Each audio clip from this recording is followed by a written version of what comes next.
masih ingat pertemuan kita di pertemuan lalu? Fungsi mata itu apa? Yang baik. Melihat yang baik-baik. Perhatikan, kalau Anda tanyakan pada orang biasa apa fungsi mata, maka mereka akan katakan melihat. Tapi bagi orang beriman, fungsi mata itu bukan sekedar melihat. Karena ada iman dalam dirinya, maka iman itu akan membimbing matanya hanya untuk melihat yang baik-baik saja.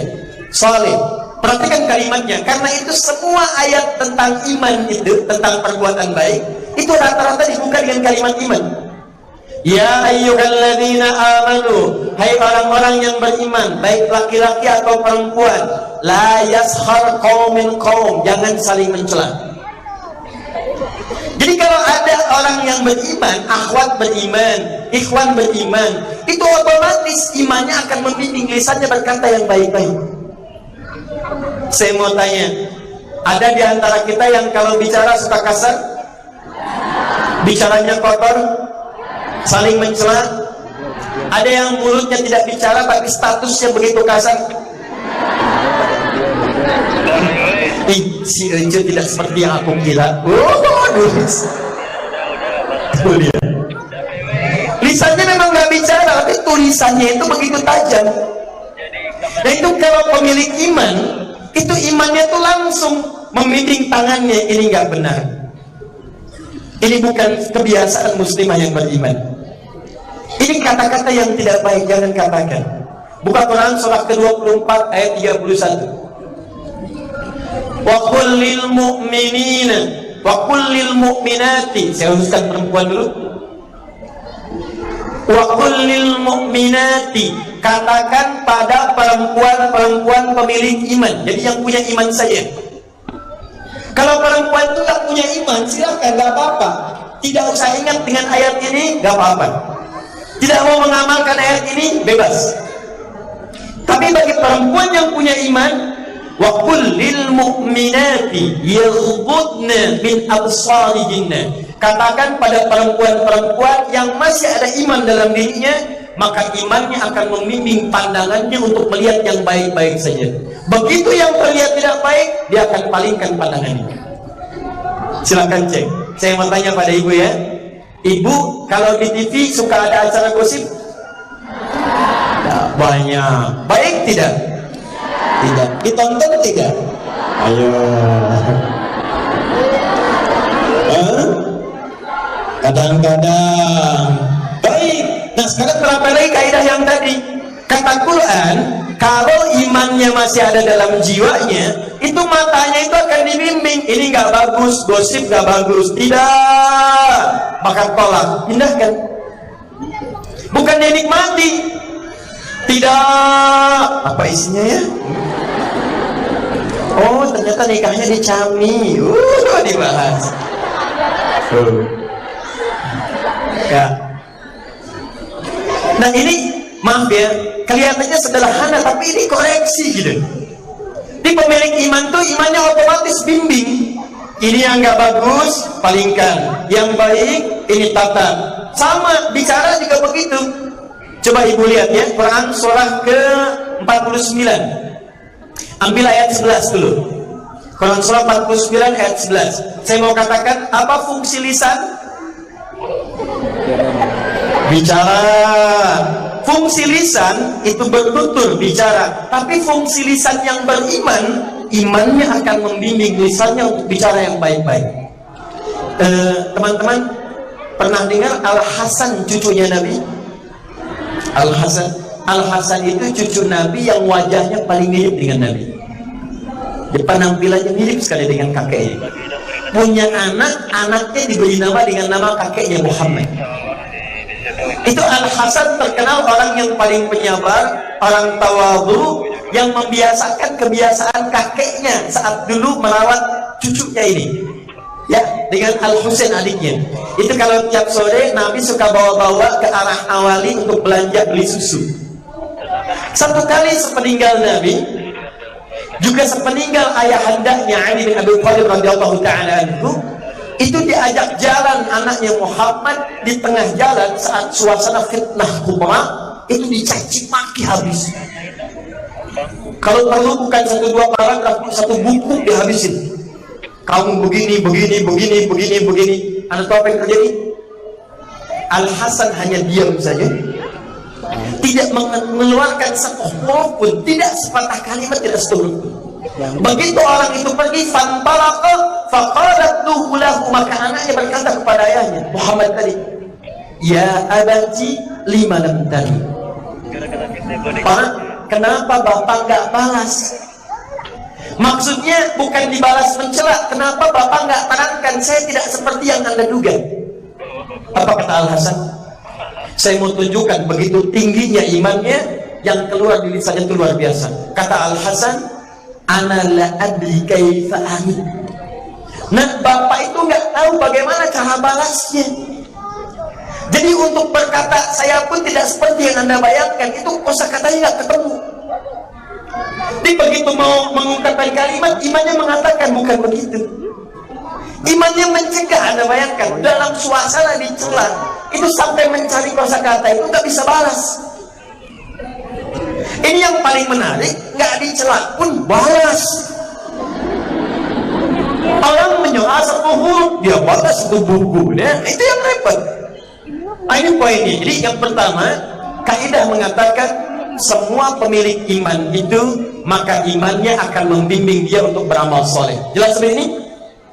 Baik, perhatikan kata-kata Nabi, la yasriqul mu'min indama yasriq fahuwa mu'min. Orang beriman itu mustahil bermaksiat. Maka kalau ada orang beriman sedang bermaksiat, patut ditanya, ada enggak imannya saat itu? Seorang beriman tidak akan mencuri, saat mencuri itu ada iman dalam dirinya. Maka ini sindiran halus tapi tajam. Kalau ada seorang perempuan masih senang gosip, orang perempuan masih senang bergibah, senang berkata yang kurang baik, maaf, senang membicarakan sesuatu yang dilarang, maka ini menunjukkan ada persoalan dalam imannya. Judulnya pengajian, tapi yang diungkap kadang-kadang bukan materi ngaji. Jom, bagaimana kabarnya? Baik. Kamu apa kabar? Baik. Keluarga bagaimana? Baik. Suami gimana? Di situ masalahnya. Oh. Ih, gitu ya, nggak nyangka ya, nyangka tuh. Paham di sini? Baik, kalau sudah paham, ini kita belum masuk materi, kita baru mukadimah ya, baru pengantar insya Allah. Tenang saja. Kita sampai jam berapa? Oh, silakan sampai jam 5, saya 2:30 pulang. Silakan teman-teman yang baru datang, silakan dikondisikan ya. Mudah-mudahan Allah berikan kelapangan. Fokus. Jadi syarat masuk surga 1 apa? Bukan. 2 apa? Amal soleh. Sekarang fokus dengan saya, iman dan amal soleh. Tapi saya hari ini akan bahas sesuatu yang spesial. Apa itu? Teman-teman sekalian, ahli surga ini yang sudah diberikan kabar gembira oleh Allah, ternyata dibagi 2 bagian lagi. Sudah ada 2 syarat, dibagi 2 lagi. 1, ahli surga umum dengan amalan-amalan umum. Yang kedua, ahli surga khusus spesial yang langsung dimuliakan oleh Allah Subhanahu wa taala dengan amalan-amalan khusus.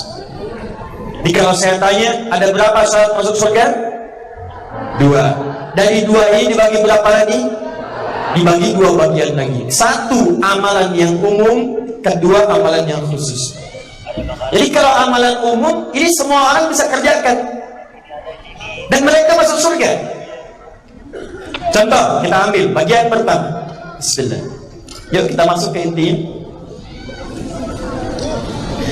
Mohon maaf, saya terlalu cepat. Tidak ya? Baik, saya turunkan lagi ritmenya supaya mudah untuk ditangkap. Bismillah. 1, saya hapus dulu. Masya Allah, pertama kali disambungkan masih konsisten juga.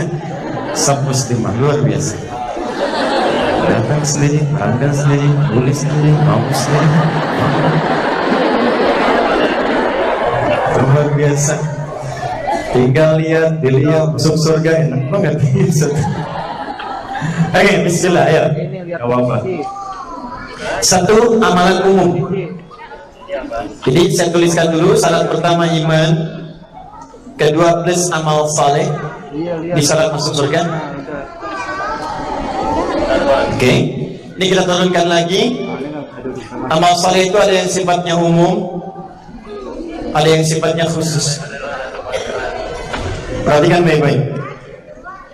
Yang umum ini itu amalan-amalan yang umumnya dikerjakan oleh semua muslim, amalan standar. Contoh, sholat.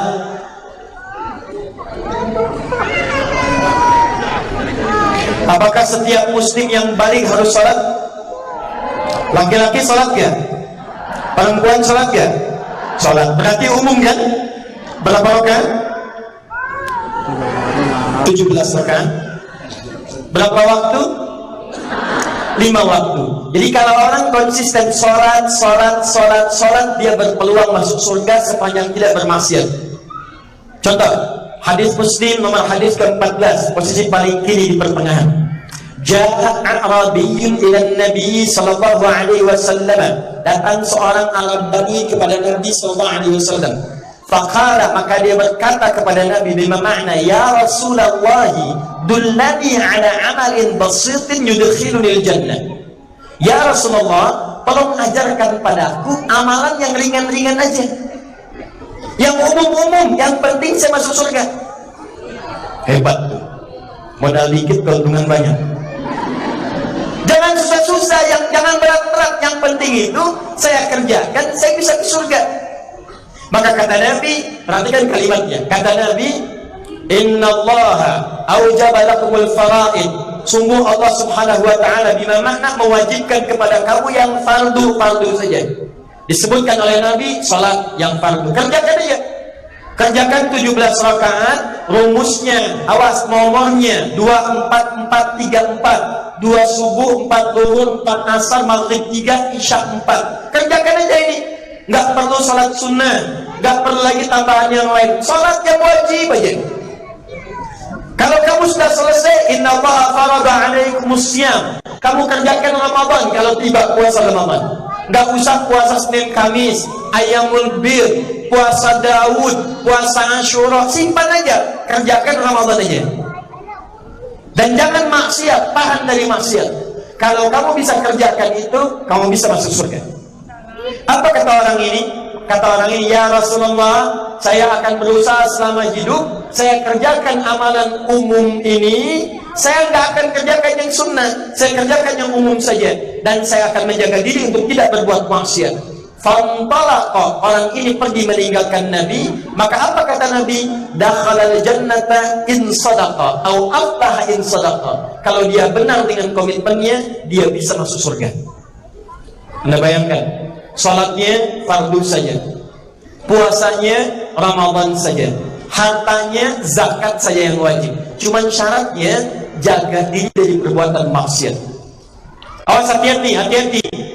Beramal salat melahirkan pahala, amal soleh melahirkan pahala. Bermaksiat, amal salah melahirkan dosa.